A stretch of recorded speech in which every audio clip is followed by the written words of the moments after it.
Hi, welcome to the next module of International Public Relations. Last week we discussed how global changes around the world gave an impetus to the development of international public relations as a profession and as an academic discipline. However, new opportunities often go hand in hand with new challenges, and international public relations is not an exception in that sense. Practicing public relations internationally is quite different from practicing it within the borders of your own countries, and most of the challenges arise precisely because of those differences. One of them is the difference in media systems across the world.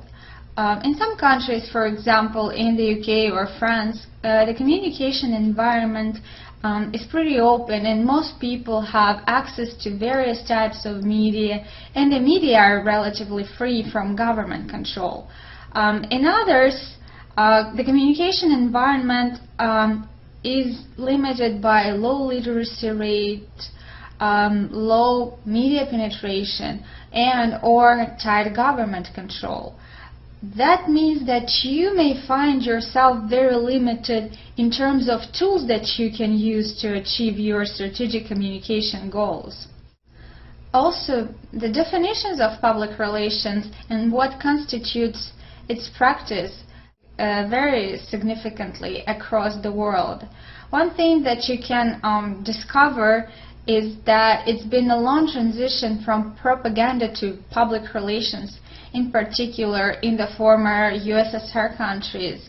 And public relations is often still perceived there as a fancy word for propaganda and deceit. And you have to build trust somehow, you have to build credibility for your profession, and you have to build relationships with your audiences in that environment.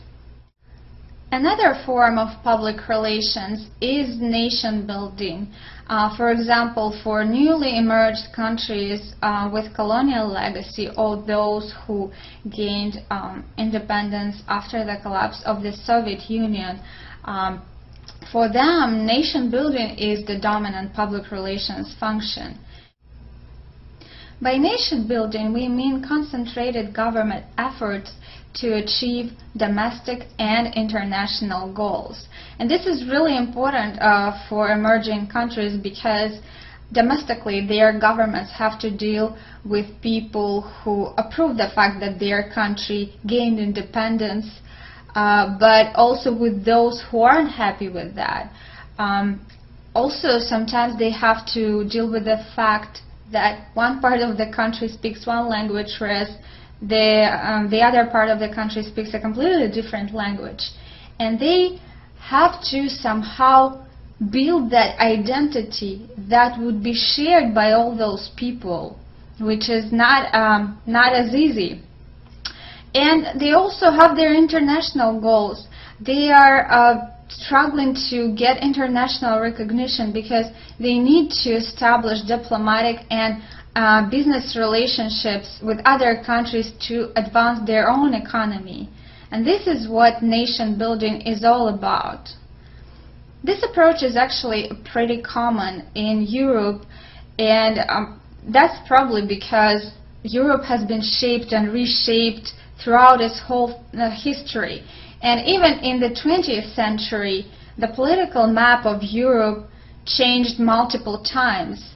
As a consequence, public relations is often seen as a government or political function in general. In America, in contrast, public relations have been historically driven by business and corporations. And this is actually interesting. As I've mentioned, public relations in Europe have very strong ties with politics. And most of the European academic research concerns political public relations.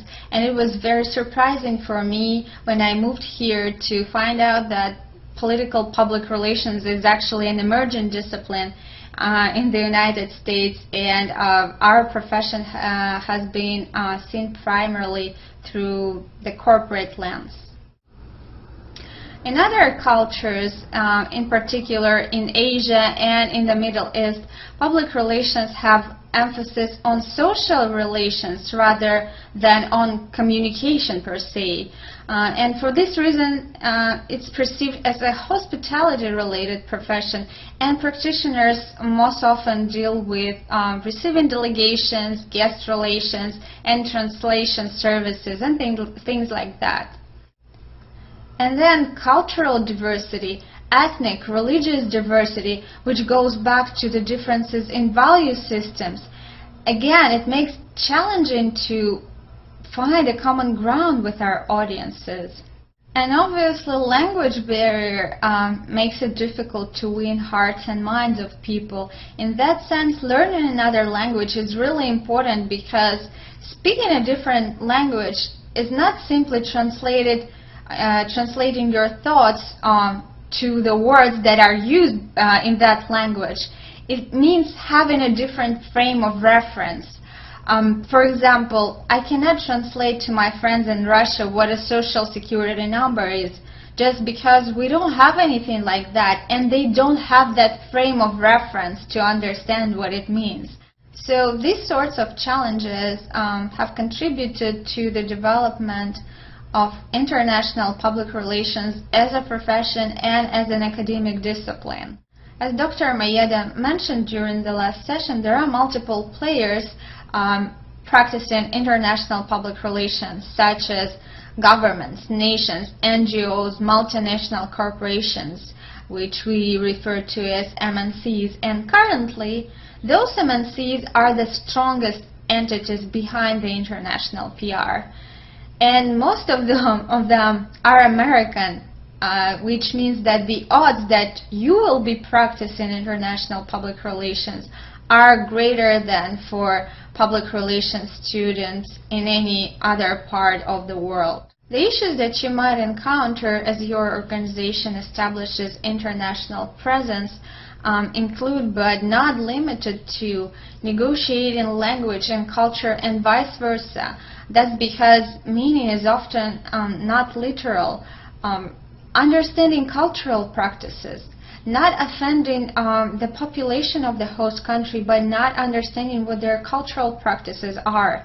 For example, tipping is something that is expected in the United States, but in some Asian countries, tipping is an offense.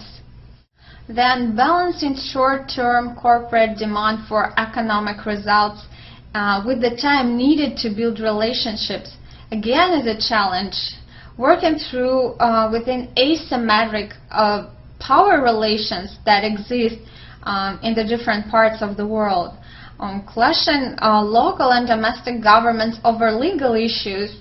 Just to illustrate the point, in my hometown, IKEA has been struggling to build another store for more than 10 years because some members of our local legislative body have their own furniture businesses, and they create obstacles for IKEA, such as, oh, you know, your building plan does not meet the new requirements that we just established. And these are the things that sometimes organizations have to deal with on everyday basis. And then raising awareness in countries with many languages and media systems. How do you do that to get the results that you want? So understanding culture is really a key to successful international public relations. And culture is embedded in everything that we do, be that planning our daily activities, writing a press release, or assessing the results of our campaign. And it also affects that, how everything that we do will be understood and perceived. And we need to recognize that diversity to establish mutually beneficial relationships with our audiences. But what is culture? I like the definition by Geert Hofstede, or we're going to be talking about him soon. And using the analogy of the way computers are programmed, he describes culture as the software of the mind. There are things that are shared by all humans, such as physical abilities to feel pain, fear, or love, and this level of human nature is what makes us different from other species. There are also things that make us unique, such as individual differences in food preferences, moral principles, career aspirations.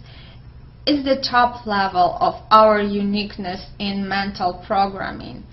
Culture, in turn, is something that affects that upper level, the personality level, and it is shared by all members of the society that we live in. And it is what distinguishes our society from others. If we think about food preferences, and they are, by the way, also shaped by culture, I may prefer fish over chicken, both of which are incorporated into the Russian cuisine. And that's going to be my individual preference within my culture. But I won't eat horse meat, for example, because it would be as weird to me as to eat cats. And that feeling of weirdness is actually something that comes with culture. In other cultures, however, even within my country, some ethnicities do consume horse meat, and it's okay for them. Culture can be also thought of as the rules of the social game. Think about any game that you like to play. You may vary your strategies and tactics, but you still follow certain rules. And these rules define who wins, who loses, the procedures to follow, and the options that you may have in particular situations. Rules are something that really make the entire game meaningful. And culture is all about meaning. There is actually a formal definition given in your textbook. Culture is the process by which meaning is created, circulated, consumed, commodified, and endlessly reproduced and renegotiated in the society. Sounds a bit formal, right? But that's the essence of the culture.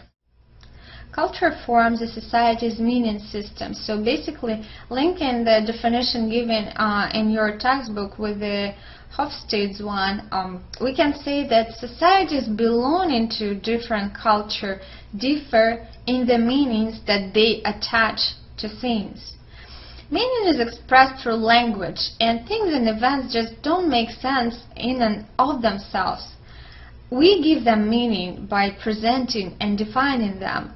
And as many people begin to use a certain word or a concept, they modify, clarify, and adjust its meaning in accordance with their circumstances. Consider how the meaning of the word troll has changed.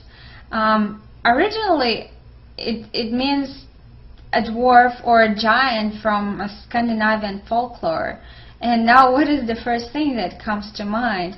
I did a quick image search, and this is actually a good example how meaning gets contested. When some word or expression is used by a vast majority of people, we can talk about the dominant discourse, what this word means to most people in a society, that is, its shared meaning. And as for the internet community or in the internet culture, a troll is someone who sows discord on the internet by starting arguments or upsetting people. In other words, a culture can be seen as a system of shared meanings.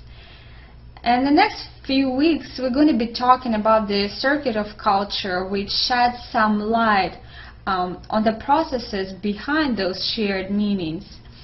But let me briefly introduce the model, and then we'll be discussing each of its elements separately. Most of you are probably familiar with the models called RACE or ROPE, research, action, planning, communication, evaluation. There are plenty of them, and they are all more or less similar. These models outline the process of strategic planning and public relations. And circuit of culture is kind of a different way of thinking about public relations process. As you can see in the picture, the race model, as well as other similar models, are linear, meaning that each stage is followed by the next stage, and then the entire process repeats itself. What is different about the circuit of culture is that all its elements are interconnected and affect one another simultaneously at each point of time. In addition, the circuit of culture is not so much about planning. It can be used in planning, of course, but it is about how communication process is being shaped and how those shared meanings that we've just discussed, how they are created, how they are circulated, how they are consumed, and how they are reproduced, and how culture affects that process. The circuit of culture is basically a refined version of Hall's original encoding-decoding model, where both processes, encoding and decoding, are affected by relevant knowledge, relations of production, and technical capacities of those who encodes or decodes messages, respectively. What makes the circuit of culture relevant to international public relations is that it emphasizes the importance of specific cultural conditions at every stage of the communication process. Also, it links culture and economy. Well, your textbook actually uses the word power, and this kind of makes sense because those who have the most money are typically the most powerful, but not always. So, and it shows how that culture and that power or money intertwine to create meaning.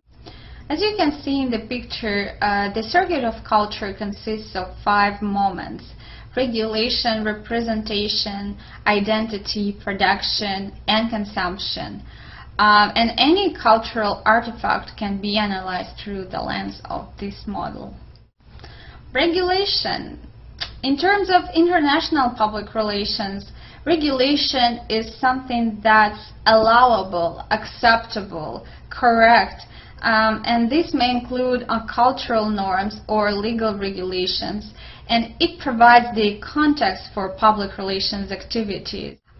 For example, for a corporation in the United States, it's acceptable or sometimes even desirable to express support for the LGBT community. In contrast, in some countries, it would be a social suicide for corporations to endorse same-sex marriage because this is something that is being stigmatized in those societies. Not to say that actually in some countries, including mine, it's actually illegal to speak publicly in support of the LGBT community. And this is something that you have to deal with. You have to operate within those parameters given and defined by that system. The next part of the circuit of culture is production. And that's when the encoding happens. That's where we imbue the meaning into our products. In public relations, we can think of it as the process of planning and execution of a campaign. The meaning that we create arises from our organizational culture, its values and its structure, and the logistics that we have. Then representation. The meaning that we created takes here a particular form. It's all about the content, the format, and the method of distribution. So just for fun, I googled the word joy and see how many ways there are actually to represent the same meaning, even within the same format. They are all pictures. So the content we create, the method of distribution, and the format, they all help to communicate the intended meaning, and they represent that meaning. And we represent it in a way that would appeal to our target audiences.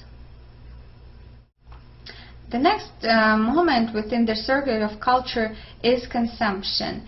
And that's when our messages are decoded by audiences.